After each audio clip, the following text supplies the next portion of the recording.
ಕರಾವಳಿಯ ಗಂಡುಕಲೆ ಯಕ್ಷಗಾನ ಮೊಟ್ಟ ಮೊದಲ ಬಾರಿಗೆ ಸಿನಿಮಾ ಮೂಲಕವಾಗಿ ತೆರೆ ಮೇಲೆ ಬರ್ತಾ ಇದೆ. ಎಸ್, ನಾವು ಮಾತಾಡ್ತಾ ಇರೋದು ವೀರಚಂದ್ರಹಾಸ ಸಿನಿಮಾ ಬಗ್ಗೆ. ಈ ಸಿನಿಮಾದ ಡೈರೆಕ್ಟರ್ ನಮ್ಮ ರವಿ ಬಸ್ರು ಸರ್ ನಮ್ಮ ಜೊತೆಗೆ ಇದ್ದಾರೆ. ಈ ಸಿನಿಮಾ ಹೇಗಾಯ್ತು, ಯೋಚನೆ ಹೇಗ್ ಬಂತು, ಯಾವ ರೀತಿ ನಡೀತಾ ಇದೆ, ಮತ್ತೆ ರಿಲೀಸ್ ಬಗ್ಗೆ ಹಾಗೆ ಯಕ್ಷಗಾನದ ಬಗ್ಗೆ ತುಂಬಾ ಮಾತಾಡೋಕ್ಕಿದೆ. ಅವ್ರನ್ನ ಮೊದಲೇದಾಗಿ ಕಾರ್ಯಕ್ರಮಕ್ಕೆ ಸ್ವಾಗತಿಸೋಣ, ಹಾಗೆ ಚಿತ್ರದ ಬಗ್ಗೆ ಮತ್ತಷ್ಟು ಮಾತಾಡೋಣ. ಸರ್ ನಮಸ್ತೆ, ನನ್ನ ಕಾರ್ಯಕ್ರಮಕ್ಕೆ ನಮಸ್ತೆ ಸರ್. ಹೇಗಿದ್ದೀರಿ? ತುಂಬಾ ಚೆನ್ನಾಗಿದ್ದೀನಿ.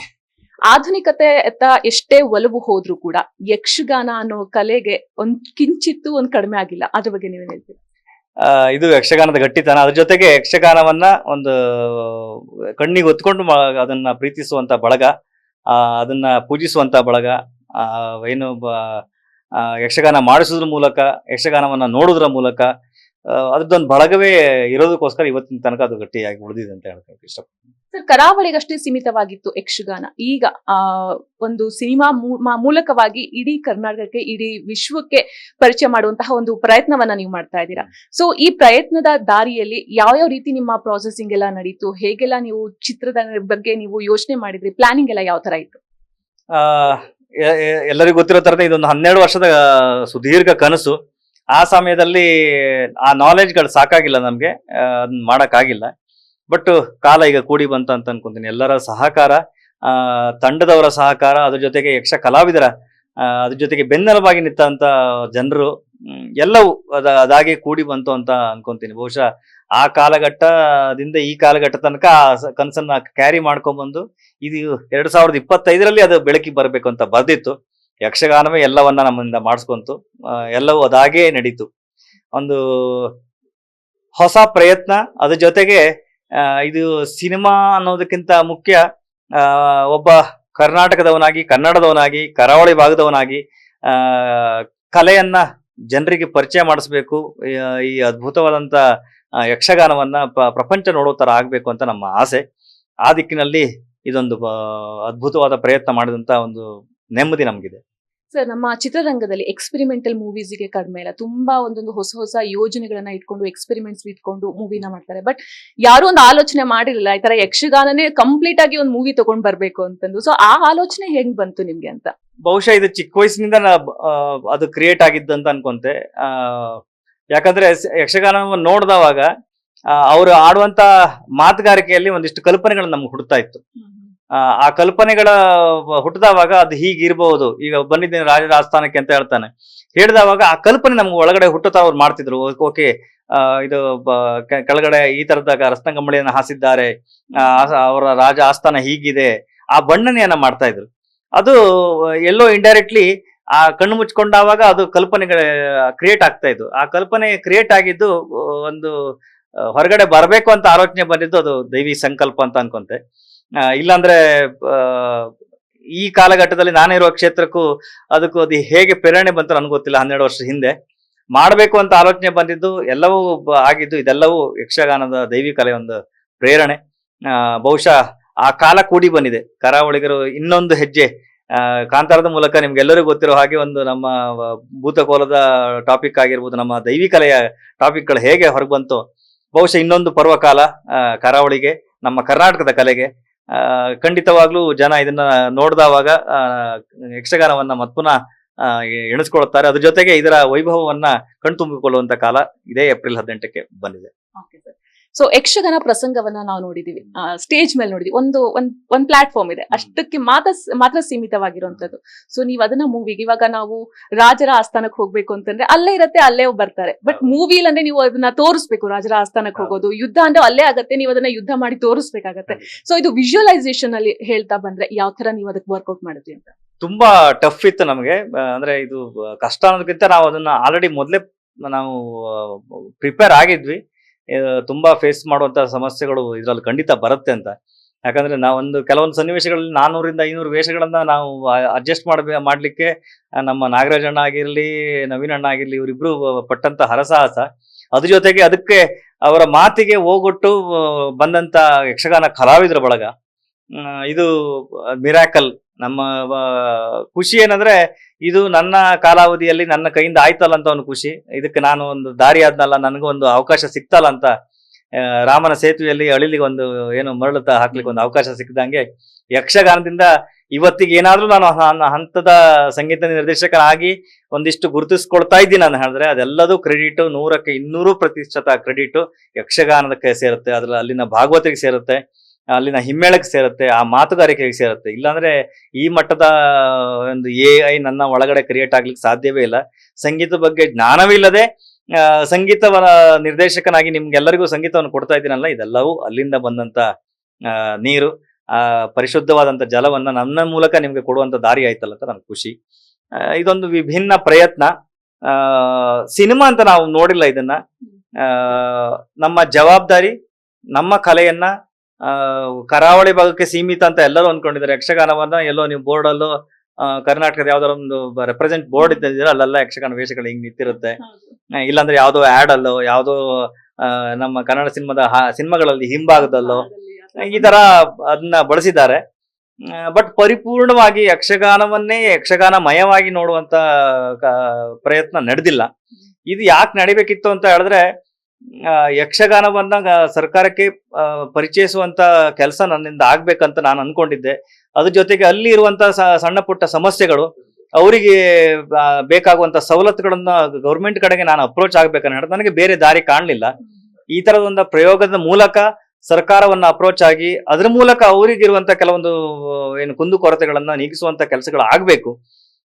ಈ ನಿಟ್ಟಿನಲ್ಲಿ ನಮ್ಮ ಕರ್ನಾಟಕ ಸರ್ಕಾರದ ನಾನು ತುಂಬಾ ಖುಷಿ ಪಟ್ಟೆ. ನಾನು ಅಂದ್ರೆ ಅವರ ಒಂದು ನಾನು ಅವ್ರನ್ನ ಅಪ್ರೋಚ್ ಆದವಾಗ ಅವ್ರು ಕೊಟ್ಟಂತ ಏನು ಭರವಸೆ ಏನಿದೆ, ನನಗೆ ಆಲ್ರೆಡಿ ಸಿನಿಮಾ ಮುಗಿಸಿ ಎಲ್ಲಾ ಆರ್ಟಿಸ್ಟ್ ಇವರೆಲ್ಲ ಕೊಟ್ಟ ಒಂದು ರೆಕ್ಕೆ ಇತ್ತು. ಈ ಅದ್ರ ಮೇಲ್ಗಡೆ ಇನ್ನೊಂದು ಹೆಮ್ಮರದಂತ ರೆಕ್ಕೆ ಸಿಕ್ಕದಷ್ಟು ಖುಷಿ ಆಯ್ತು. ಸಿದ್ದರಾಮಯ್ಯ ಅವರಿಗೂ ಹಾಗೆ ಅವ್ರನ್ನ ಪರಿಚಯ ಮಾಡಿಸಿದಂತ ಪ್ರಭಾಕರ್ ಸರಿಗೂ ಅದಾದ್ಮೇಲೆ ಅಶೋಕ್ ಸರಿಗೆ ಎಲ್ಲರಿಗೂ ತುಂಬಾ ಈ ಮೂಲಕ ನಾನು ಧನ್ಯವಾದ ಹೇಳಲಿಕ್ಕೆ ಇಷ್ಟಪಡ್ತೀನಿ. ಯಾಕಂದ್ರೆ ಒಂದು ಕಲೆಗೆ ಸಿಕ್ಕಂತ ಗೌರವ, ಸಿದ್ದರಾಮಯ್ಯ ಅವರು ಇದನ್ನ ನೋಡಿ ನಮ್ಮ ಕೆಲಸವನ್ನ ಗುರುತಿಸಿ ಇದಕ್ಕೆ ಸರ್ಕಾರದಿಂದ ಏನೆಲ್ಲ ಸವಲತ್ತುಗಳು ಬೇಕು ಅದನ್ನೆಲ್ಲ ಮಾಡ್ಕೊಡ್ತೀನಿ ಅಂತ ಕೊಟ್ಟಂತ ಭರವಸೆ ಏನಿದೆ, ಅದು ಒಂದು ನಿಟ್ಟಿನಲ್ಲಿ ನಮ್ಮ ಯಕ್ಷಗಾನಕ್ಕೆ ಸಿಕ್ಕಂತ ಒಂದು ದೊಡ್ಡ ಬೆಂಬಲ. ಇದು ನಾನು ಆ ದಿನ ನಾನು ಎಕ್ಸ್ಪೆಕ್ಟೇ ಮಾಡಿರ್ಲಿಲ್ಲ. ಸಡನ್ ಆಗಿ ಅಶೋಕ್ ಸರ್ ಪರಿಚಯ ಆಯ್ತು, ಸಡನ್ ಆಗಿ ಪ್ರಭಾಕರ್ ಸರ್ ಪರಿಚಯ ಆಯ್ತು, ಸಡನ್ ಆಗಿ CM ಸಾಹೇಬ್ರನ್ನ ಭೇಟಿ ಆಗುವಂತ ಒಂದು ಭಾಗ್ಯ ನಮ್ಗೆ ಸಿಕ್ತು. ಅವರಿಗೆ ಯಕ್ಷಗಾನದ ಮೇಲಿದ್ದಂತ ಒಲವು, ಅವ್ರಿಗೆ ಯಕ್ಷಗಾನದ ಮೇಲಿದ್ದಂತ ಪ್ರೀತಿ, ಕಲೆ ಮೇಲಿದ್ದಂತ ಪ್ರೀತಿ, ಅದೆಲ್ಲವೂ ಅವರ ಭೇಟಿಯಲ್ಲಿ ನನ್ಗೆ ಗೊತ್ತಾಯ್ತು. ಅಂದ್ರೆ ಸುದೀರ್ಘ 3 ನಿಮಿಷಗಳ ಕಾಲದ ಏನು ಶೋರೀಲ್ನ ಕಂಪ್ಲೀಟ್ ಆಗಿ ನೋಡಿ ಅದಾದ್ಮೇಲೆ ಇದ್ರ ಬಗ್ಗೆ ಮನಸ್ಸು ಬಿಚ್ಚಿ ಮಾತಾಡಿದ ರೀತಿ, ಎಲ್ಲೋ ಕಲೆ ಮೇಲೆ ಅವ್ರಿಗಿದ್ದಂತ ಗೌರವನ್ನ ಅವ್ರು ತೋರ್ಸ್ಪಡಿಸಿದಂತ ಖುಷಿ ಆಯ್ತು ನನಗೆ. ಸೊ ನಿಮ್ಮ ಈ ಒಂದು ಪ್ರಯತ್ನದಿಂದ ಒಂದ್ ಕಡೆ ಚಿತ್ರರಂಗದಲ್ಲಿ ಈ ರೀತಿಯಾದಂತಹ ಒಂದು ಪ್ರಯತ್ನ ಬರ್ತಾ ಇದೆ, ಅದನ್ನ ಜನರು ಮೆಚ್ಕೊಳ್ತಾರೆ ಅನ್ನುವಂತ ನಿರೀಕ್ಷೆ ಇದೆ. ಇನ್ನೊಂದ್ ಕಡೆ ಅಟ್ ದ ಸೇಮ್ ಟೈಮ್ ಈ ಸಿನಿಮಾದಲ್ಲಿ ನಿಮ್ಮ ಏನು ಕ್ಯಾರೆಕ್ಟರ್ ಮಾಡಿರುವಂತಹ ಕಲಾವಿದ್ರು ಎಲ್ಲರೂ ಕೂಡ ಯಕ್ಷಗಾನ ಕಲಾವಿದ್ರೆ. ಸೊ ಅವರಿಗೆ ಎಲ್ಲೋ ಒಂದು ಕಡೆ ಈ ಸಿನಿಮಾದಿಂದ ಹೆಲ್ಪ್ಫುಲ್ ಆಗುತ್ತೆ, ಅವರ ಒಂದು ಲೈಫ್ ಅನ್ನ ಅವರು ಸೆಟಲ್ ಮಾಡ್ಕೊಳ್ಳೋದಕ್ಕೆ ಏನೇನೋ ಚಾನ್ಸ್ ಸಿಗುತ್ತೆ ಅಂತ ನಿಮಗೆ ಅನ್ಸುತ್ತಾ? ಹಾಗೆ ಗೌರ್ಮೆಂಟ್ ಕಡೆಯಿಂದ ಅವ್ರಿಗೆ ಸಿಗ್ತಿರುವಂತಹ ಫೆಸಿಲಿಟೀಸ್ ಬಗ್ಗೆ ನಮ್ಗೊಂದ್ ಸ್ವಲ್ಪ ಡೀಟೇಲ್ ಆಗಿ ಹೇಳ್ಬೋದಾ? ಖಂಡಿತ. ಅಂದ್ರೆ ಇಲ್ಲಿ ಅವಕಾಶಗಳು ಬಂದವಾಗ ದುಡಿಮೆ ಎಲ್ಲರಿಗೂ ಆಯಾ ಭಾಗದಲ್ಲಿ ಅವರವರ ಅನುಗುಣವಾಗಿ ನಡೀತಾ ಇರುತ್ತೆ. ಬಟ್ ಒಬ್ಬ ಕಲಾವಿದನಿಗೆ ಎಲ್ಲದಕ್ಕಿಂತ ಮುಖ್ಯ ಇಂಪಾರ್ಟೆಂಟ್ ಅವನ್ನ ಗುರುತಿಸ್ಬೇಕು ಅಂತ. ಇಲ್ಲಾಂದ್ರೆ ಅವನಿಗೆ ಸಾಕಷ್ಟು ಫೀಲ್ಡ್ಗಳಿದೆ, ಅದನ್ನೆಲ್ಲವೂ ಬಿಟ್ಟು ನಾನು ಯಕ್ಷಗಾನ ಕಲಾವಿದನೇ ಆಗಿರ್ಬೇಕು ಅಥವಾ ಸಿನಿಮಾ ಕಲಾವಿದನೇ ಆಗಿರ್ಬೇಕು ಅಂತ ಅವ್ರಿಗೆ ಯಾಕೆ ಅನ್ಸುತ್ತಾನೆ, ಅವ್ರನ್ನ ಎಲ್ಲೇ ಬೇಕಾದ್ರೂ ನೀವು ಅವ್ರನ್ನ ಬಿಟ್ಬಿಡಿ, ಅವ್ರು ವಾಪಸ್ಸು ಬಂದು ಸಿನಿಮಾಕ್ಕೆ ಬರ್ತಾರೆ. ಇದು ಒಬ್ಬ ಕಲಾವಿದನಿಗಿರುವಂತ, ಅಂದ್ರೆ ಆ ಬಳಗದಲ್ಲಿರುವಂತ ಎಲ್ಲರಿಗೂ ಇರುವಂತ ಒಂದು ಒಳ್ಳೆಯ ಚಟ ಅದು. ಅಂದ್ರೆ ನಾನು ಕಲಾವಿದನಾಗೇ ಇರಬೇಕು, ನಾನು ಇದಕ್ಕೆ ಕಲಾ ಸೇವೆ ಮಾಡ್ಕೊಂಡಿರ್ಬೇಕು ಅಂತ. ಇಲ್ಲಿ ಸಾರ್ವಜನಿಕರು ಅದನ್ನ ಗಮನಿಸ್ಬೇಕು, ಜನರು ಅದನ್ನ ಗಮನಿಸ್ಬೇಕು. ಒಂದು ಬಳಗ ನಿಮ್ಮನ್ನ ಖುಷಿ ಪಡಿಸ್ಲಿಕ್ಕೋಸ್ಕರವೇ ಹಗಲು ರಾತ್ರಿ ಕಷ್ಟಪಡುತ್ತೆ. ನಿಮ್ಮ ಮುಖದಲ್ಲಿ ಬರುವಂತ ಒಂದು ನಗುಗೋಸ್ಕರ ಅವ್ರು ಕಾಯ್ತಾ ಇರ್ತಾರೆ. ಇಲ್ಲಿ ನಿಮ್ಮೆಲ್ಲರ ಜವಾಬ್ದಾರಿ ನಿಮ್ಮನ್ನೇ ನಂಬಿರುವಂತ ಒಂದು ಬಳಗ, ಆ ಬಳಗಕ್ಕೋಸ್ಕರ ನೀವು ಒಂದು ಚಿತ್ರಮಂದಿರಗಳಿಗೆ ಬರಬೇಕು, ಸಿನಿಮಾಗಳನ್ನು ನೋಡಬೇಕು. ಈ ಕಂಪ್ಯಾರಿಸನ್ಗಳನ್ನೆಲ್ಲ ಬಿಟ್ಟು ಕಲಾವಿದರ ರೀತಿಯಲ್ಲಿ ನೋಡಿ, ತಂತ್ರಜ್ಞಾನದ ರೀತಿಯಲ್ಲಿ ನೋಡಿ, ಅವರವರ ಶಕ್ತಿ ಅನುಸಾರ ನಿಮ್ಗೆ ಏನು ಹೂಗಳನ್ನ ತಗೊಬಂದು ನಿಮ್ಮ ಪಾದಕ್ಕೆ ಅರ್ಪಿಸ್ತಾರೆ. ಅದನ್ನ ಎತ್ತಿ ಮುಡಿಗಿಟ್ಟುಕೊಂಡು ಆಶೀರ್ವಾದ ಮಾಡಿದ್ರೆ ಕಲಾವಿದನಿಗೆ, ಕಲಾ ತಂತ್ರಜ್ಞರಿಗೆ ಅದೇ ಖುಷಿ. ಇನ್ನು ಈ ಚಂದ್ರಹಾಸದ ವಿಷಯಕ್ಕೆ ಬಂದ್ರೆ, ನಾವು ಇದನ್ನ ಯಕ್ಷಗಾನದ ಒಂದು ಮೇಯ್ನು ಏನು ಕಟ್ಟುಪಾಡುಗಳಿದೆ ಅದನ್ನೆಲ್ಲ ನೋಡ್ಕೊಂಡು ಅದನ್ನೆಲ್ಲ ತಿಳ್ಕೊಂಡು ಆ ಭಾಗದವನೇ ಆಗಿರೋದ್ರಿಂದ ಭಕ್ತಿಯಿಂದ ಮಾಡಿದ್ದೀವಿ. ಎಲ್ಲೂ ಇದಕ್ಕೆ ಯಾವುದೇ ರೀತಿಯ ಸಮಸ್ಯೆಗಳು ಏನು ಅನಿಸದೇ ಇರೋ ತರದಲ್ಲಿ, ತಪ್ಪು ಇರೋ ತರದಲ್ಲಿ ಒರಿಜಿನಲ್ ಯಕ್ಷಗಾನ ಹೇಗೆ ನಡೆಯುತ್ತೋ ಅದನ್ನ ಅದೇ ರೀತಿಯಲ್ಲಿ ಕಟ್ಟುಕೊಡುವಂತ ಪ್ರಯತ್ನಗಳು ಮಾಡಿದೀವಿ. ಇಲ್ಲಿ ನಾವು ಕಂಡಂತದ್ದು ವಿಜುವಲೇಷನ್ಲಿ ಅದನ್ನ ದೊಡ್ಡದಾಗಿ ಕಾಣಬೇಕು, ಇದು ಪ್ರಪಂಚ ನೋಡುವಾಗ, ದೃಷ್ಟಿಕೋನದಲ್ಲಿ ನೋಡುವಾಗ ಅದನ್ನ ಬೇರೆ ಒಂದು ಆಯಾಮ ಅವ್ರಿಗೆ ಹುಟ್ಟಬೇಕು ಅಂತ ಉದ್ದೇಶ ನಮಗಿತ್ತು. ಆ ನಿಟ್ಟಿನಲ್ಲಿ ನಮ್ಮ ತಂಡ ಸುದೀರ್ಘವಾದಂತ ಏನು ಜರ್ನಿ ಮೂಲಕ ಅದನ್ನೆಲ್ಲ ರೆಡಿ ಮಾಡ್ಕೊಂಡು ಮಾಡಿದೀವಿ. ಅದಾದ್ಮೇಲೆ ಪ್ರತಿಯೊಂದು ನಿಟ್ಟಿನಲ್ಲೂ ಅವ್ರ ಕಲಾವಿದರು, ಯಾಕೆ ಒತ್ತಿ ಒತ್ತಿ ಹೇಳ್ತೀನಿ ಅಂತ ಹೇಳಿದ್ರೆ, ಒಂದು 25-30 ವರ್ಷ 40 ವರ್ಷ ಕಲಾ ಸೇವೆಗಾಗಿ ಸೇವೆ ಕೊಟ್ಟು ಇವತ್ತಿಗೂ ಯಕ್ಷಗಾನ ಮಾಡ್ಕೊಂಡು ಬಂದಿರುವಂತ ಒಂದು ಬಳಗ. ಆ ಬಳಗದವರೆಲ್ಲರಿಗೂ ಒಂದು ಭರವಸೆ ಬೇಕು. ಮುಂದಿನ ಪೀಳಿಗೆಗೆ ಒಂದು ಮಾಡರ್ನ್ ಟೆಕ್ನಾಲಜಿ ಬೇಕು. ಇದನ್ನೆಲ್ಲ ನಾನು ಗೌರ್ಮೆಂಟ್ಗೆ ಅಪ್ಲೈ ಹೆಂಗ್ ಮಾಡ್ಬೋದು, ಹೆಂಗೆ ಅವ್ರನ್ನ ಅಪೀಲ್ ಮಾಡ್ಬೋದು. ಸೊ ಈ ತರ ಸಿನಿಮಾಗಳ ಮೂಲಕ ಕೊಟ್ಟಾಗ ಅವ್ರನ್ನ ಅಪೀಲ್ ಮಾಡ್ಲಿಕ್ಕೆ ಒಂದು ದಾರಿ ನನಗೆ ಸಿಗುತ್ತೆ. ಉದಾಹರಣೆಗೆ ಭಾಗವತರಿಗೆ ಒಂದು ಯಾವುದೋ ಒಂದು ಏನು ಆ ಕಾಲದಿಂದ ಬಂದಂತ ಮೈಕ್ ಇರುತ್ತೆ, ಅದ್ರಲ್ಲಿ ಅವ್ರು ಗಟ್ಟಿ ಹಾಡಬೇಕು, ಸೌಂಡ್ ಕೊಡ್ಲಿಕ್ಕೆ ಆಗುದಿಲ್ಲ, ಅವ್ರ ಧ್ವನಿ ಹೋಗುತ್ತೆ, ಮಾನವಿ ಸಹ ಹಾಡ್ಲಿಕ್ಕೆ ಆಗುದಿಲ್ಲ. ಈ 6 ತಿಂಗಳು ದುಡಿಮೆ, 6 ತಿಂಗಳು ಏನು ಸುಮ್ನೆ ಕೂತ್ಕೊಳ್ಳುವಂತ ಪರಿಸ್ಥಿತಿಯಲ್ಲಿ ಒಂದೊಂದ್ ದಿನವೂ ಅವರಿಗೆ ಭಾಗವತ ಇದೆ ತುಂಬಾ ಇಂಪಾರ್ಟೆಂಟ್, ಚಂಡೆದಾರಿಗಾಗಿರ್ಲಿ ಎಲ್ಲರಿಗೂ ಆಗಿರ್ಲಿ. ಅದೇ ರೀತಿ ಅದನ್ನ ಮಧುರವಾಗಿ ಕೇಳುವಂತ, ಹೊರಗಡೆ ಜನರಿಗೆ ಕೇಳುವಂತ ಭಾಗ್ಯವೂ ಇಲ್ಲ. ಅಂದ್ರೆ ಆ ಅಪ್ಡೇಟ್ ಗಳನ್ನ ಆಗ್ಬೇಕಂತ ಹೇಳಿದ್ರೆ ಗೌರ್ಮೆಂಟ್ ಕಡೆಯಿಂದ ಒಂದಿಷ್ಟು ವ್ಯವಸ್ಥೆಗಳು ಅವರಿಗೆ ಸಿಗೋ ತರ ಆದ್ರೆ ಖಂಡಿತ ನಮ್ಮ ಕಲೆ ಏನಿದೆ ಉತ್ತುಂಗಕ್ಕೆ ಏರುತ್ತೆ. ಇನ್ನೊಂದು ಹೊಸ ವಿಷಯಗಳು ನಾನು ರೀಸೆಂಟ್ ಆಗಿ ಕೇಳ್ತಾ ಇರೋದನ್ನ ಹೇಳಿದ್ರೆ, ಆಲ್ರೆಡಿ ಎಲ್ಲಾ ಕಂಟ್ರಿಗಳಲ್ಲೂ ಯಕ್ಷಗಾನದ ಟ್ರೈನಿಂಗ್ ಸೆಂಟರ್ಗಳಾಗಿದೆ. ಫಾರಿನ್ ಕಂಟ್ರಿಯವರು ಯಕ್ಷಗಾನದ ಏನು ಚೌಕಿಗೆ ಬಂದು ಅಲ್ಲಿ ಯಕ್ಷಗಾನ ಕಲಿಯುವಂತ ಇದು ನಡೀತಾ ಇದೆ. ನಮ್ಮಲ್ಲಿ ಇನ್ನೂ ಆಗ್ಲಿಲ್ಲ, ನಮ್ಮಲ್ಲಿ ಆಗ್ಬೇಕು. ನಮ್ಮಲ್ಲಿ ಕರಾವಳಿದವ್ರಿಗೆ ಬಿಟ್ರೆ ಮತ್ತೊಳ್ದಾರ ನಾನು ಅಲ್ಲಿ ನೋಡಿದ್ದೇನೆ ಇಲ್ಲಿ ನೋಡಿದ್ದೇನೆ ಹೇಳ್ತಾರ ಬಿಟ್ರೆ ಅದ್ರ ಬಗ್ಗೆ ಏನೋ ಡೀಟೇಲ್ ಆಗಿ ಗೊತ್ತಿರೋರು ಯಾರೂ ಇಲ್ಲ. ಇದು ಗೊತ್ತಾಗೋ ತರ ಆಗ್ಬೇಕು. ಒಂದು ಅದ್ಭುತವಾದಂತ ಕಲೆ, ಮಾತುಗಾರಿಕೆ. ಈಗ ನಿಮ್ಮ ಹೊತ್ತಿಗೆ ಇಷ್ಟೊತ್ತು ನಾನು ಸುದೀರ್ಘವಾಗಿ ಮಾತಾಡ್ತಾ ಇದ್ದೀನಿ ನೋಡ್ರಿ, ಇದೆಲ್ಲದೂ ಕೊಡುಗೆ ಯಕ್ಷಗಾನದ್ದು. ಅದು ಆ ಪದ ಬಳಕೆ ಮಾಡುವಂತ ರೀತಿ ಸೈಮಲ್ಟೇನಿಯಸ್ಲಿ ನಿಮ್ಗೆ AI ಕ್ರಿಯೇಟ್ ಆಗೋದು, ಇದು ಯಕ್ಷಗಾನದ ಮಾತುಗಾರಿಕೆಯಲ್ಲಿರುವಂತ ಒಂದು ಅದು ಗತ್ತದು. ಸುದೀರ್ಘವಾಗಿ ಒಂದು 6 ಗಂಟೆಗಳ ಕಾಲ ಶುದ್ಧ ಕನ್ನಡವನ್ನ, ಈ ನಾವೀಗ ಬಳಸೋದೆಲ್ಲ ಮಿಶ್ರ ಕನ್ನಡ, 6 ಗಂಟೆಗಳ ಕಾಲ ಶುದ್ಧ ಕನ್ನಡವನ್ನ ಬಳಸಿ ನಿಮಗೆ ಏನು ಪೌರಾಣಿಕದ ಇತಿಹಾಸದ ಎಲ್ಲಾ ವಿಷಯಗಳನ್ನ ಹೇಳುವಂತ ಒಂದು ಅದ್ಭುತವಾದಂತ ಕಲೆ. ಒಂದು ಪ್ರಪಂಚದಲ್ಲಿ ಒಂದು ಕಲೆ ಅಂತ ಇದ್ದಿದ್ರೆ ನಾಟ್ಯವೂ ಇದೆ, ಎಕ್ಸ್ಪ್ರೆಷನ್ ಇದೆ, ಸಂಗೀತವೂ ಇದೆ, ಹಿಮ್ಮೇಳವೂ ಇದೆ, ಎಲ್ಲಾ ಒಂದು 5 ವೆರೈಟಿ ಮಿಶ್ರ ಇರುವಂತ ಏಕೈಕ ಕಲೆ. ಎಲ್ಲದೂ ಸಂಗೀತದಲ್ಲಿ ಎಷ್ಟು ವಿಭಾಗಗಳಿದೆ ಎಲ್ಲವೂ ಮೇಳೈಸಿ ಕತೆ ಹೇಳುವಂತ ನರೇಶನ್ ಇಂದ ಹಿಡಿದು ಎಲ್ಲದೂ ಇರುವಂತದ್ದು ಏಕೈಕ ಕಲೆ ಯಕ್ಷಗಾನ. ಇದು ಜನರಿಗೆ ಪರಿಚಯ ಆಗ್ಬೇಕು. ಇದ್ರ ಮೂಲಕ ಕತೆ ಕೇಳುವಂತ ಹವ್ಯಾಸ ಹುಟ್ಟಬೇಕು. ನಮ್ಮಲ್ಲಿ ಮಾತ್ರ ಯಕ್ಷಗಾನ ಆಗ್ತಾ ಇದೆ. ಮಳೆಗಾಲದ ಸಮಯದಲ್ಲಿ ನಮ್ಮ ಮಂಡ್ಯದಲ್ಲೂ ಒಂದು ಯಕ್ಷಗಾನ ಆಗ್ಲಿ, ಆಯ್ತಾ, ಅದಾದ್ಮೇಲೆ ಚಾಮರಾಜಪೇಟೆಯಲ್ಲೂ ಒಂದು ಯಕ್ಷಗಾನ ಆಗ್ಲಿ, ಬೆಂಗಳೂರಲ್ಲೂ ನಡೀತಾ ಇದೆ, ಹುಬ್ಳಿಲಿ ನಡೆಯೋ ತರ ಆಗ್ಲಿ, ಎಲ್ಲ ಕಡೆಗೂ ಆ ಕಲಾವಿದರಿಗೆ ಒಂದು ಅವಕಾಶ ಸಿಗೋ ತರ ಆಗ್ಲಿ, ಅವ್ರನ್ನ ಕರೆಸಿ ಅವ್ರ ಮೂಲಕ ಒಂದು ಹಿಸ್ಟಾರಿಕಲ್ ಕಥೆಗಳನ್ನ ಕೇಳೋ ತರ ಆಗ್ಲಿ ಅಂತ ನನ್ನ ಆಸೆ. ಇದ್ರ ಜೊತೆಗೆ ನಮ್ಮೆಲ್ಲರ ಕರ್ತವ್ಯ, ಕರ್ನಾಟಕದ ಎಲ್ಲರೂ ಕರ್ತವ್ಯ, ನಮ್ಗೆ ಕಲ್ಚರ್ ಅಂತ ಬಂದಾಗ ಒಂದು ಸಂಸ್ಕೃತಿ ಕಲೆನ ನಾವು ರೆಪ್ರೆಸೆಂಟ್ ಮಾಡ್ತಾ ಇದೀವಿ ಹೇಳಿದ್ರೆ ಅದ್ರಲ್ಲಿ ಯಕ್ಷಗಾನದ ಪಾತ್ರ ತುಂಬಾ ಇದೆ. ಎಲ್ಲೋ ಏರ್ಪೋರ್ಟ್ ಅಲ್ಲೂ ಒಂದಿರೋ ಗೊಂಬೆ ನೋಡ್ಕೊಂಡು ಅಲ್ಲಿ ಹೋಗಿ ಫೋಟೋ ತೆಗೆದುಕೊಂಡು ಅದ್ರ ಬಗ್ಗೆ ನಾವು ವಿಷಯಗಳನ್ನ ತಿಳ್ಕೊಳ್ಳೋದೇ ಇದ್ರೆ ಒಂದು ಅದ್ಭುತವಾದಂತ ವಜ್ರ ಇದೆ. ಅದನ್ನ ಎಲ್ಲರೂ ನೋಡಿ ಅದನ್ನ ಏನು ಅದರಿಂದ ನಮ್ಗೆ ಇನ್ಫಾರ್ಮೇಶನ್ಗಳು ಸಿಗುತ್ತೆ ಅದನ್ನೆಲ್ಲ ಎಲ್ಲರಿಗೂ ಸಿಗೋ ತರ ಆಗ್ಲಿ ಅಂತ ನಮ್ಮ ಆಸೆ. ಇಡೀ ಪ್ರಪಂಚಕ್ಕೆ ತೋರಿಸುವಂತ ಕಾಲ ಹತ್ರ ಬಂದಿದೆ. ಇದೇ ಏಪ್ರಿಲ್ 18ಕ್ಕೆ ಯಕ್ಷಗಾನದ ಹಬ್ಬ ನಡೀಲಿಕ್ಕಿದೆ. ಎಲ್ಲರೂ ಬನ್ನಿ, ನಾವೆಲ್ಲರೂ ಸೇರಿ ಇಡೀ ಪ್ರಪಂಚಕ್ಕೆ ತೋರಿಸುವ ಯಕ್ಷಗಾನದ ಬಗ್ಗೆ ಸ್ವಲ್ಪ ಯಕ್ಷಗಾನ ವಿಶ್ವಗಾನ ಮಾಡುವ. ಸರ್, ಇವಾಗ ಇನ್ನೊಂದು ನನ್ಗೆ ಡೌಟ್ ಬಂದಿತ್ತಂದ್ರೆ, ಇಲ್ಲಿ ದಕ್ಷಿಣ ಕನ್ನಡ ಮತ್ತೆ ಉತ್ತರ ಕನ್ನಡ ಎರಡು ಶೈಲಿ ಇರುತ್ತಾ ಹೇಗೆ? ಹೌದು, ಈಗ ನನಗೂ ಗೊತ್ತಿದ್ದಂಗೆ ಯಕ್ಷಗಾನವೇ. ಅವರವರ ಈಗ ಕುಂದಾಪುರ ಕನ್ನಡದಲ್ಲಿ ನಾವು ಮಾತಾಡೋದು ಒಂದು ಡೈಲೆಕ್ಟ್ ಬೇರೆ ಇದೆ, ಬೆಂಗಳೂರಲ್ಲಿ ಕನ್ನಡ ನೀವು ಮಾತಾಡೋ ಡೈಲೆಕ್ಟ್ ಬೇರೆ ಇದೆ, ಹುಬ್ಳಿದೊಂದು ಡೈಲೆಕ್ಟ್ ಬೇರೆ ಇದೆ, ಅದಾದ್ಮೇಲೆ ಮಂಡ್ಯದೊಂದು ಡೈಲೆಕ್ಟ್ ಬೇರೆ ಇದೆ. ಬಟ್ ಕನ್ನಡವೇ. ಸೊ ಮಂಗಳೂರದ ಕನ್ನಡ ಬೇರೆ ಇದೆ.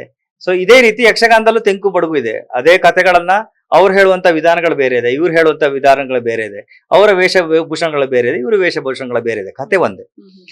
ಇಲ್ಲಿ ಯಕ್ಷಗಾನವನ್ನ ಯಕ್ಷಗಾನವಾಗಿ ನಾವು ನೋಡಿದ್ದೀವಿ.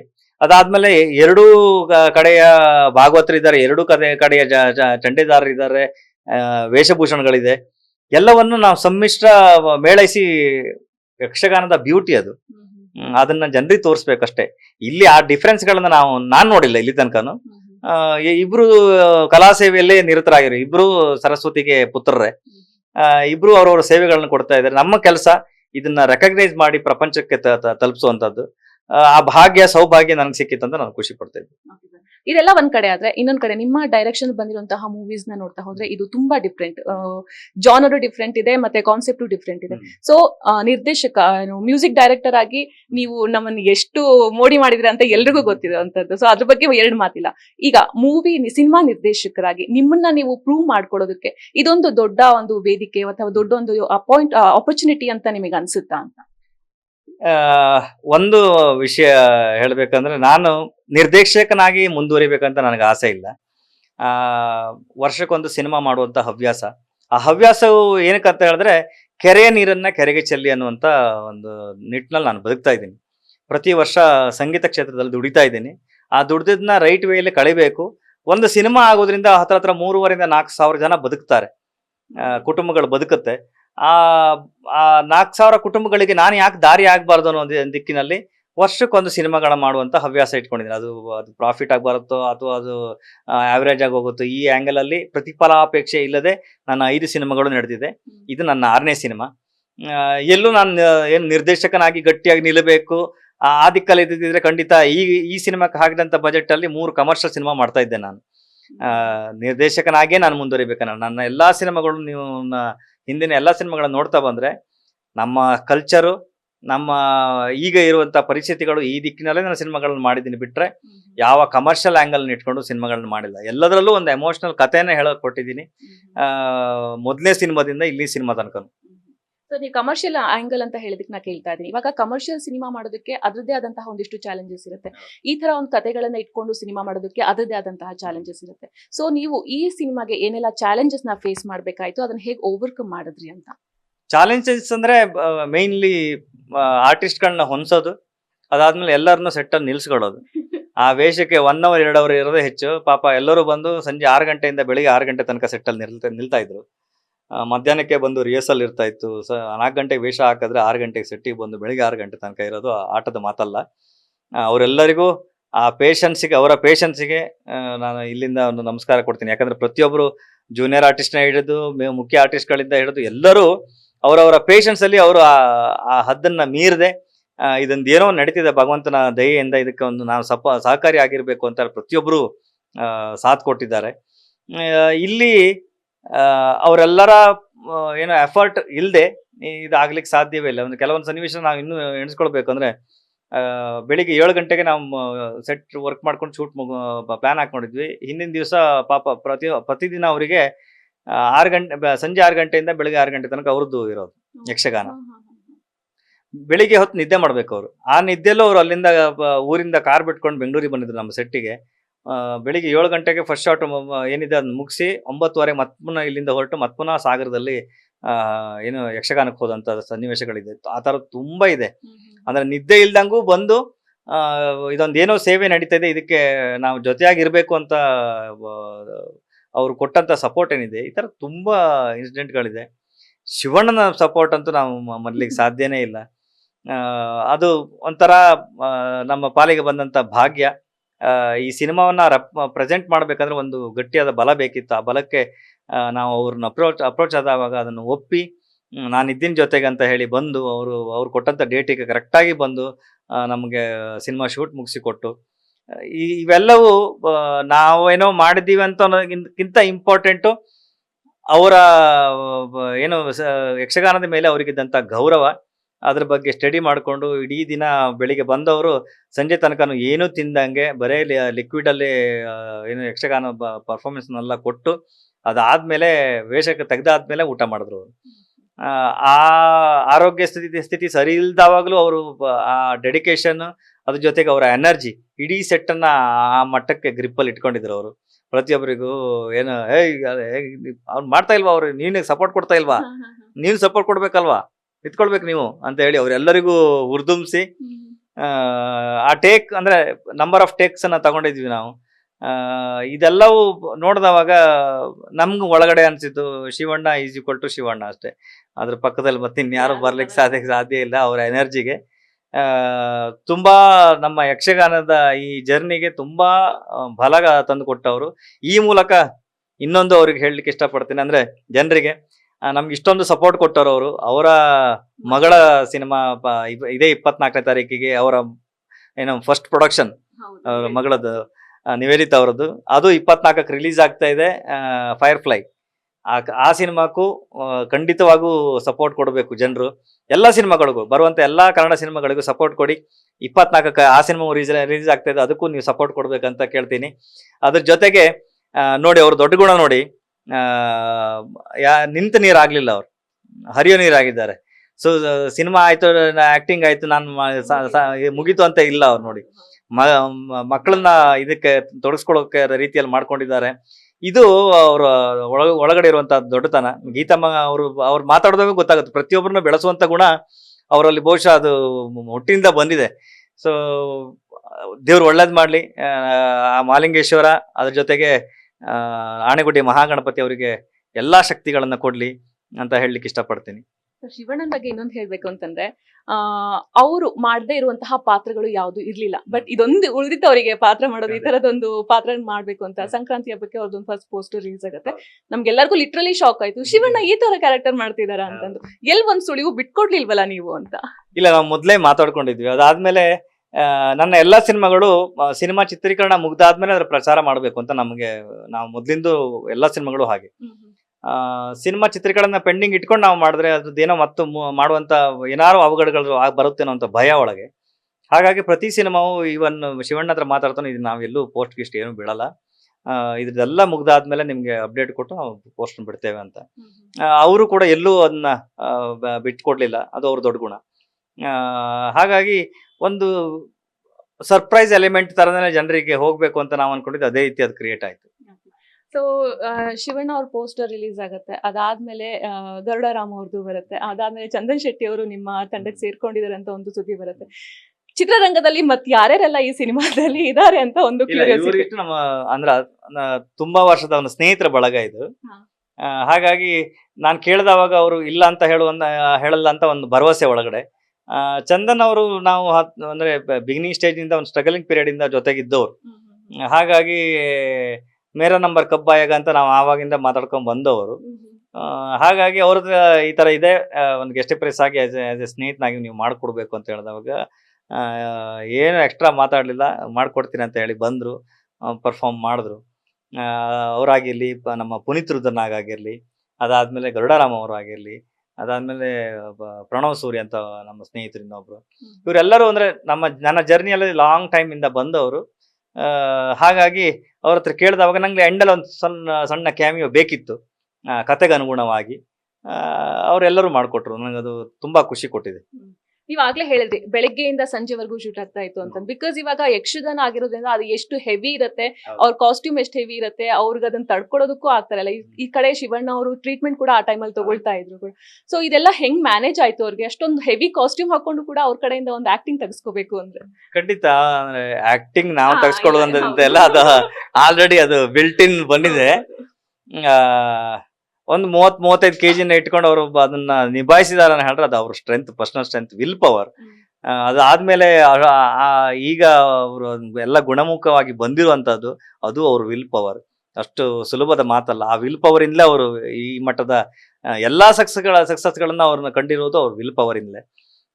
ದೇವ್ರು ಅವ್ರಿಗೆ ಆಯುರಾರೋಗ್ಯ, ಐಶ್ವರ್ಯ, ಸುಖ, ಸಂತೋಷ, ಸಮೃದ್ಧಿ, ಉತ್ತರೋತ್ತರ ಅಭಿವೃದ್ಧಿಯನ್ನು ಕೊಟ್ಟು ಸದಾ ಕಾಪಾಡ್ಲಿ. ನಮ್ಮಂತ ಎಷ್ಟೋ ಕಲಾವಿದರಿಗೆ ನೆರಳು, ಆ ನೆರಳು ಹೆಮ್ಮರವಾಗಿ ಹಾಗೆ ಇರಲಿ ಅಂತ ನಾನು ಹೇಳಲಿಕ್ಕೆ ಇಷ್ಟಪಡ್ತೀನಿ. ಇತ್ತೀಚಿನ ದಿನಗಳಲ್ಲಿ ನಾವು ನೋಡ್ತಾ ಇದ್ರೆ ಒಂದು ಫಿಲ್ಮ್ ಬರ್ತಾ ಇದೆ ಅಂತಂದ್ರೆ ಟೀಸರ್ ಬಿಡ್ತಾರೆ, ಟ್ರೈಲರ್ ಬಿಡ್ತಾರೆ, ಅದರಿಂದನೇ ಜನಗಳನ್ನ ಥಿಯೇಟರ್ ಕರ್ಕೊಂಡ್ ಬರುವಂತಹ ಒಂದು ಪ್ರಯತ್ನ ಆಗತ್ತೆ. ಬಟ್ ನಿಮ್ ಸಿನಿಮಾದಲ್ಲಿ ನೀವು ಬರೀ ಪೋಸ್ಟರ್ ಬಿಟ್ಟಿರೋದು. ಸೊ ಏನಕ್ಕೆ ಆ ತರ ಒಂದು ಡಿಸಿಷನ್ ತಗೊಂಡ್ರಿ ಅಂತ? ಖಂಡಿತವಾಗ್ಲೂ ಒಂದು ವಿಷನರಿ ಪಾಯಿಂಟ್ ಕ್ರಿಯೇಟ್ ಆಗಿರುತ್ತೆ ನಿಮ್ಗೆ ಯಕ್ಷಗಾನದವಾಗ. ಆ ವಿಷನರಿ ಪಾಯಿಂಟ್ ಗಳನ್ನ ಥಿಯೇಟರ್ಲೇ ಅವರು ಆ ಫಸ್ಟ್ ವಿಷನ್ ನ ಅವ್ರು ಥಿಯೇಟರ್ ಅದನ್ನ ಸಂಭ್ರಮಿಸೋ ತರ ಆಗ್ಲಿ ಅಂತ. ಅದಕ್ಕಾಗಿ ನಮಗೂ ಮತ್ತು ಜನರಿಗೂ ಬ್ರಿಡ್ಜ್ ಇರೋದು ನೀವೇ. ಹಾಗಾಗಿ ನನ್ನ ಆಲೋಚನೆ ಬಂದಿದ್ದೆ, ಫಸ್ಟ್ ನಿಮ್ಗೆಲ್ಲರಿಗೂ ಇಂಡಿವಿಜುವಲ್ ಆಗಿ ಕರ್ಕೊಂಡ್ಬಂದು ನಿಮ್ ಇಂಡಿವಿಜುವಲ್ ಆಗಿ ನಿಮ್ಗೆ ಶೋರೀಲ್ ನ ತೋರಿಸಿ ನಿಮ್ಮ ಅಭಿಪ್ರಾಯನ ನೋಡಿದವಾಗ ನಮ್ಗೆ ಗೊತ್ತಾಗುತ್ತೆ, ಒಳಗಡೆ ಒಂದು ಕಾನ್ಫಿಡೆನ್ಸ್ ಸಿಗುತ್ತೆ. ಓಕೆ, ನಿಮ್ಗೆ ಖುಷಿ ಕೊಡ್ತಾನೆ ಹಾಡ್ರೆ ಖಂಡಿತವಾಗ್ಲೂ ಜನರಿಗೆ ಇದು ಖುಷಿ ಕೊಡುತ್ತಂತ. ಈಗ ನಾನ್ ನಿಮ್ಗೆ ಮೈಕ್ ಕೇಳ್ತೀನಿ, ನಿಮ್ಗೆ ಹೆಂಗ್ ಅನ್ಸ್ತಂತ ನೀವ್ ಹೇಳಿ. ನಾನ್ ಶೋ ರೀಲ್ ನೋಡಿದಾಗ ಸಿಕ್ಕಾಪಟ್ಟೆ ನನಗೆ ಖುಷಿ ಆಯ್ತು. ಆ ಮ್ಯೂಸಿಕ್ ಅನ್ನ ಅದ್ರ ಗುಂಗಿಂದ ಹೊರಗೆ ಬರೋಕಂತೂ ತುಂಬಾ ಕಷ್ಟ ಆಗತ್ತೆ. ಥಿಯೇಟರ್ ಇಂದ ಹೊರಗೆ ಬರುವಾಗ ಜನರು ಮ್ಯೂಸಿಕ್ ಆ ಸೌಂಡ್ ನೆನಪಲ್ಲಿ ಇಟ್ಕೊಳ್ತಾರೆ. ಹಾಗೆ ಯಕ್ಷಗಾನದ ಬಗ್ಗೆ ತುಂಬಾನೇ ಅವ್ರಿಗೆ ರೆಸ್ಪೆಕ್ಟ್ ಇನ್ನು ಜಾಸ್ತಿ ಆಗುತ್ತೆ, ಅದನ್ನ ಹೇಳ್ಬಲ್ಲೆ. ಸೊ ಈ ಸೌಂಡ್ ಅಂದ್ರೆ ರವಿ ಬಸ್ರೂರ್ ಅಂದ್ರೆ ನಮ್ಗೆ ಎಲ್ರಿಗೂ ಗೊತ್ತು, ಅವ್ನ ಸೌಂಡ್ ಆ ಕ್ವಾಲಿಟಿ ಹೇಗಿರುತ್ತೆ, ಅದ್ ಕಿವಿಗೆ ಹೇಗೆ ಬಡಿತಾ ಇರತ್ತೆ ಆ ಸೌಂಡ್ ನ, ಅದ್ ಗುಂಗಿಂದ ಹೊರಗೆ ಬರಕ್ ಸಾಧ್ಯ ಆಗ್ತಾ ಇರಲ್ಲ. ಸೊ ಈ ಸೌಂಡ್ ನಿಮ್ಮ ಸಿನಿಮಾದಲ್ಲಿ ಎಷ್ಟರ ಮಟ್ಟಿಗೆ ಮ್ಯಾಜಿಕ್ ಮಾಡುತ್ತೆ ಅಂತ? ಖಂಡಿತ ಇದರಲ್ಲಿ ತುಂಬಾ ಚಾಲೆಂಜಿಂಗ್ ಇತ್ತು. ಅಂದ್ರೆ ನಾವು ಟಿಪಿಕಲ್ ಆಗಿ ಬಳಸೋ ತರ ಯಾವ ಇನ್ಸ್ಟ್ರೂಮೆಂಟ್ ಗಳನ್ನು ಇದರಲ್ಲಿ ಬಳಸೋಕೆ ಸಾಧ್ಯ ಇರಲಿಲ್ಲ. ಹಾಗಾಗಿ ಯಕ್ಷಗಾನದಲ್ಲಿರುವಂತ ಇನ್ಸ್ಟ್ರೂಮೆಂಟ್ ಗಳೇ, ಉದಾಹರಣೆಗೆ ಚಂಡೆ ಆಗಲಿ ಮದ್ಲೆ ಆಗಲಿ, ಅದರ ಇನ್ಸ್ಟ್ರೂಮೆಂಟ್ ಗಳನ್ನೇ ಅದರಲ್ಲೇ ರಸಗಳನ್ನ ತೆಗೆದು ಅದರಲ್ಲೇ ಇರುವಂತ ಕಂಟೆಂಟ್ ಗಳನ್ನ ತೆಗೆದು ಒಂದು ಇನ್ಸ್ಟ್ರೂಮೆಂಟ್ ನ ನಾವೇ ಕ್ರಿಯೇಟ್ ಮಾಡ್ಕೊಂಡು ನಮ್ಮ ಪ್ರೊಸೆಸಿಂಗ್ ಟೀಮಿಗೆ ಕಳಿಸಿದ್ವಿ USA ಗೆ. ಅಲ್ಲಿಂದ ಬಂದಾದ್ಮೇಲೆ ಅದ್ರ ಶೇಪ್ ಕೇಳಿ ನಮ್ಗೆ ಶಾಕ್ ಆಗೋಯ್ತು. So one of the finest strength ನಮ್ಮ ಕರ್ನಾಟಕದಲ್ಲಿ ನಮ್ಮಲ್ಲೇ ಇದೆ. ನಾವು ಇಡೀ ಪ್ರಪಂಚಕ್ಕೆ ಹೋಗುವಂತ ಅಗತ್ಯವೇ ಇಲ್ಲ ಅಂತ ಅನಿಸ್ತು. ಇದು ಖಂಡಿತ ಥಿಯೇಟರ್ನ ಏನು ಅಲ್ಲಾಡಿಸುವಂತ, ನನ್ನ ಇಷ್ಟು ಸಿನಿಮಾಗಳಿಗೆ ಹೋಲಿಸಿದ್ರೆ ಒಂದು ಹತ್ರ ನಾನು ಎಲ್ಲಾ ಸಿನಿಮಾಗಳನ್ನ 600-700 ಟ್ರ್ಯಾಕ್ ಬಳಸ್ತೀನಿ ನಾರ್ಮಲ್ ಆಗಿ ಪ್ರೋಗ್ರಾಮಿಂಗ್ ಇದೆಲ್ಲ ಆದ್ಮೇಲೆ. ಇಲ್ಲಿ ಚಂಡೆ ಮತ್ತು ಮದ್ಲೆಗಳನ್ನ ಟ್ರ್ಯಾಕ್ಸ್ ನಾನು ಲೇಯರ್ ವೈಸ್ ಲೇಯರ್ ರೆಕಾರ್ಡ್ ಮಾಡಿದ್ದೀನಿ. ಅಂದ್ರೆ ಆಂಬಿಯನ್ಸ್ ನ ಜಾಸ್ತಿ ಕವರ್ ಮಾಡಬೇಕು, ಜನರಿಗೆ ಆ ವೈಬ್ ಗೊತ್ತಾಗ್ಬೇಕು ಅಂತ ಉದ್ದೇಶಕ್ಕೋಸ್ಕರವೇ ಲೇಯರ್ ಬೈ ಲೇಯರ್ ತಗೊಂಡಿದ್ದೆ. ಅಂದ್ರೆ ಫ್ರಂಟ್ ಲೇಯರು, ಅದಾದ್ಮೇಲೆ ಒಂದು 10 ಫೀಟಿಗೆ 20 ಫೀಟಿಗೆ, ಅದಾದ್ಮೇಲೆ ಲೆಫ್ಟ್ 20 ಫೀಟಿಗೆ, ಈ ತರ ಹತ್ರ ಒಂದು 1600-1700 ಲೇಯರ್ ಆಗಿದೆ.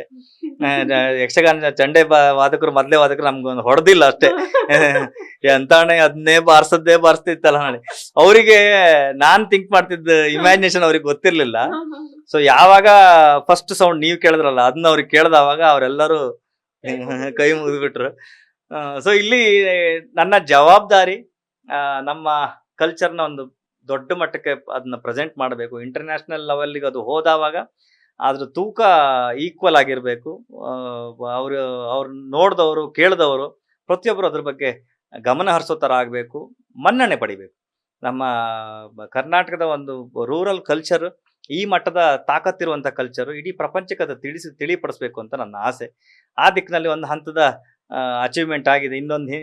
ಇನ್ನೊಂದಿಷ್ಟು ಅಚೀವ್ಮೆಂಟ್ ನೀವು ಜನರಿಗೆ ಹೇಳಿ, ನಾನು ಈಗ ಜನರಿಗೆ ಹೇಳ್ತೀನಿ. ಇದೇ 18ನೇ ತಾರೀಕು ಯಕ್ಷಗಾನದ ಹಬ್ಬ ಎಲ್ಲಾ ಚಿತ್ರಮಂದಿರದಲ್ಲೂ ನಡೀಲಿಕ್ಕಿದೆ. ನಮ್ಮೆಲ್ಲರ ಜವಾಬ್ದಾರಿ ಯಕ್ಷಗಾನವನ್ನ ವಿಶ್ವಗಾನ ಮಾಡಬೇಕು ಅಂತ ನಮ್ಮ ಆಸೆ. ಅದಕ್ಕೆ ನೀವೆಲ್ಲರೂ ಸಾಥ್ ಕೊಡಬೇಕು. ನೀವೆಲ್ಲರೂ ಜೊತೆಯಾಗಿ ಈ ಯಕ್ಷಗಾನದ ತೇರನ್ನ ಎಳೆಯೋಣ. ಇಡೀ ಪ್ರಪಂಚಕ್ಕೆ ಯಕ್ಷಗಾನವನ್ನ ವಿಶ್ವಗಾನ ಮಾಡುತ್ತಾ ನಮ್ಮೆಲ್ಲರ ಬಾಹು ಸೇರ್ಲಿ ಅಂತ ನಾನು ಹೇಳಲಿಕ್ಕೆ ಇಷ್ಟಪಡ್ತೀನಿ. ಖಂಡಿತ ಏಪ್ರಿಲ್ 18 ಮಿಸ್ ಮಾಡಬೇಡಿ. ಯಕ್ಷಗಾನವನ್ನ ವಿಶ್ವಗಾನ ಮಾಡುತ್ತಾ. ಕೊನೆ ಪ್ರಶ್ನೆ, ರಿಲೀಸ್ ಯಾವ ತರ ಪ್ಲಾನ್ ಮಾಡ್ಕೊಂಡಿದ್ರೆ, ಎಷ್ಟು ಥಿಯೇಟರ್ಗೆ ಮತ್ತೆ ಯಾವ ಕಡೆ, ಅದ್ರ ಬಗ್ಗೆ ನಂಗೊಂದು ಸ್ವಲ್ಪ ಹೇಳೋದಾದ್ರೆ. ಓಕೆ, ರಿಲೀಸ್ ಸಿನಿಮಾ ಬಜೆಟ್ ನಾವು ಅನ್ಕೊಂಡಿದ್ದಿಂದ ಮೀರಿ ಹೋಗಿರೋದ್ರಿಂದ ನನಗೆ ಬೇರೆ ದಾರಿ ಕಾಣಲಿಲ್ಲ. ನಾನು ಹೊಂಬಾಳೆ ಪ್ರೊಡಕ್ಷನ್ ಅಪ್ರೋಚ್ ಆದೆ, ವಿಜಯ್ ಸರ್ನ. ಅವರಿಗೆ ಫಸ್ಟ್ ನಾನು ಯಾವ ಸಿನಿಮಾಗಳಿಗೂ ಅವ್ರನ್ನ ಅಪ್ರೋಚ್ ಆಗಲಿಲ್ಲ. ಕಾರಣ ಕಮರ್ಷಿಯಲ್ ಸಿನಿಮಾಗಳಂತ ಬಂದಾವಾಗ ಅದನ್ನ ಅಂತ ಒಳ್ಳೆ ಸಂಸ್ಥೆಗಳನ್ನು ನಾನು ದುರುಪಯೋಗ ಪಡಿಸ್ಕೊಳ್ಬಾರದು. ಇದು ಕಲೆ ಅಂತ ಬಂದಾವಾಗ, ಕಲ್ಚರ್ ಅಂತ ಬಂದಾವಾಗ ಇದಕ್ಕೆ ಅವ್ರ ಸ್ಪಂದನೆ ಕೊಡ್ತಾರೆ ಅಂತ ಒಂದು ನಂಬಿಕೆ ಒಳಗಡೆ ಇತ್ತು. ಹಾಗಾಗಿ ಅವ್ರನ್ನ ಅಪ್ರೋಚ್ ಆದೆ, ಅವರಿಗೆ ಶೋರಿಲ್ನ ತೋರಿಸ್ದೆ. ಅದ ನೋಡಾದ್ಮೇಲೆ ಅವರು ಹೇಳಿದ್ರು, ಅಂದ್ರೆ ಕಲ್ಚರ್ ಒಂದು ಟಾಪಿಕ್ ಇಟ್ಕೊಂಡು ನೀವು ಮಾಡಿರೋದ್ರಿಂದ ನಂಗೆ ತುಂಬಾ ಖುಷಿ ಆಯ್ತು. ಈ ಕಲ್ಚರ್ನ, ಈ ಕಲೆಯನ್ನು ಹೊರಗಡೆ ಪ್ರೆಸೆಂಟ್ ಮಾಡ್ಲಿಕ್ಕೆ ನಾವು ಸಹಾಯ ಮಾಡ್ತೀವಿ, ಅದಕ್ಕೆ ನೀವು ಭಯ ಪಡೋದು ಬೇಡ ಅಂತ ಹೇಳಿದ್ರು. ಥಿಯೇಟರ್ ಸೆಟಪ್ಗಳನ್ನ ನಾವು ಒಂದಿಷ್ಟು ಲೀಸ್ಟ್ ಕೊಟ್ಟಿದ್ವಿ.